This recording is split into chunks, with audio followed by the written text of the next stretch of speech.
ভূতের গল্প আমার রাতে শান্তিতে গ্রামের এক প্রান্তে ছিল পূর্ণ একটি পরিত্যক্ত বাড়ি। সবাই বলতো ওখানে ভূত থাকে, কেউ রাত হলে ওই বাড়ির ধারে কাছেও যেত না। একদিন গ্রামের ছোট ছেলে রবি বন্ধুরা মিলে ঠিক করল, চল অমাবস্যার রাতে ওই বাড়িতে সাহস দেখানোর জন্য সবাই রবিকে সামনে পাঠাল। রবি লণ্ঠন হাতে নিয়ে এগিয়ে গেল। বাড়ির ভেতর ঢুকে দেখাল পূর্ণ আসবাবপত্রে ধুলো জমে আছে। হঠাৎ বাতাসের সঙ্গে দরজা বন্ধ হয়ে গেল। রবি ভয়ে চমকে উঠল, তবু সাহস হারাল না।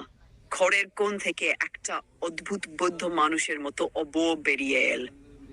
রবি চিৎকার করে বল, আপনি কে? এখানে কি করছেন? বৌদ্ধ ধীরে ধীরে বললেন, আমি এই গ্রামেরই মানুষ ছিলাম। মৃত্যুর পর আমার আত্মা শান্তি পায়নি। আমি মানুষকে ভয় দেখাই না, কিন্তু সবাই ভয় পায় বলে এখানে একা থাকি।